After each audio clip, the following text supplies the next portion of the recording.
In today's video, I'm going to teach you how to fix GCash app does not support Android. If you're getting that message when trying to use the GCash app, don't worry. We're going to clear out temporary files and make sure the app is up to date, which often resolves compatibility warnings without touching any of your personal data. Start by opening Settings on your Android phone. You'll find it on your home screen or app drawer, usually shown as a small gear icon. If you can't spot it right away, pull down the notification shade and tap the gear there. We'll make just a few quick adjustments inside. Next, tap on Apps.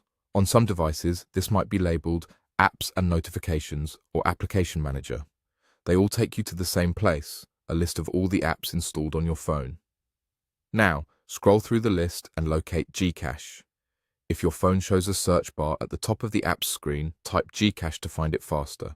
Once you see it, tap to open the app's info page. Here, tap Storage. On some phones, this might appear as Storage and Cache. This section controls the temporary files the app keeps on your device.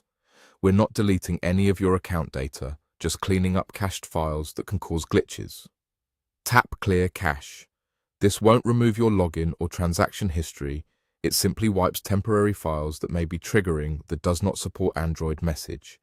Give it a second to complete, and you'll see the cache size drop to 0 or close to it. Avoid tapping Clear Storage or Clear Data, since that can sign you out and reset the app. Next, go to the Play Store. Open the Google Play Store from your home screen or app drawer.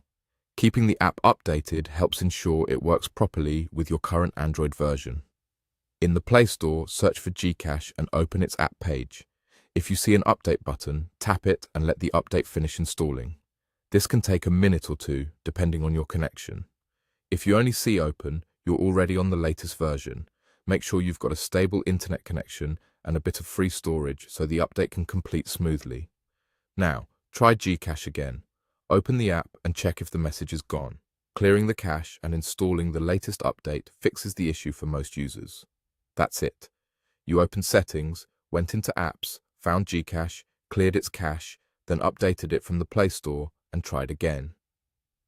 Thanks for watching, and I hope this helped you get GCash running smoothly on your Android device.